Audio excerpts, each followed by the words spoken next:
तर सध्या पुण्यातली ही दृश्य आपण बघतो आहोत। एमपीएससी आंदोलनात शरद पवार सहभागी होणार अशी माहिती आपल्याला मिळते आहे। ट्विट करत तशी माहिती शरद पवारांनी दिली आहे। तर पुण्यातल्या आंदोलनाला सध्या रोहित पवारांनी उपस्थिती लावलेली आहे।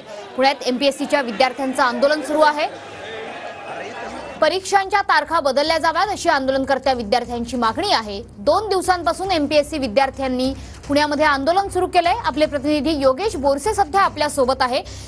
योगेश, सध्या रोहित पवारांनी या आंदोलनात उपस्थिती लावलेली आहे। शरद पवार या आंदोलनात उपस्थित होणार का, हा चर्चेचा विषय आहे। मनुष्य निश्चितच गेल्या 3 दिवसांपासून हे आंदोलन या ठिकाणी सुरू आहे।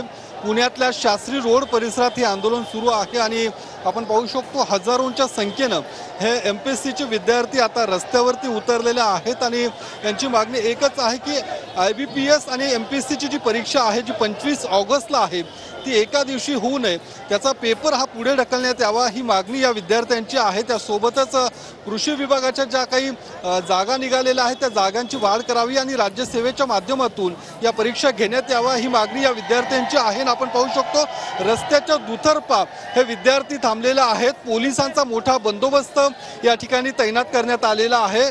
त्यासोबतच रोहित पवार हे कालपासूनच या आंदोलनामध्ये सहभागी झाल्याचं आपल्याला पाहायला मिळालं होतं आणि काल सुप्रिया सुळे सुद्धा या आंदोलनस्थळी दाखल झाल्या होत्या आणि त्यांनी सुद्धा या आंदोलनाला पाठिंबा दिलेला आहे। आज शरद पवारांनी ट्विट केलेलं आहे या संदर्भात राज्यसेवा आयोगाने त्यासोबत राज्य सरकारने योग्य ती भूमिका घ्यावी, तोडगा काढावा, अन्यथा मला स्वतःला मैदानात उतरावं लागेल, अशा पद्धतीचं ट्विट हे शरद पवारांनी केलं होतं। आणि आपण पाहू शकतो विद्यार्थी या ठिकाणी मोठ्या संख्येने जमा व्हायला सुरुवात झालेली आहे।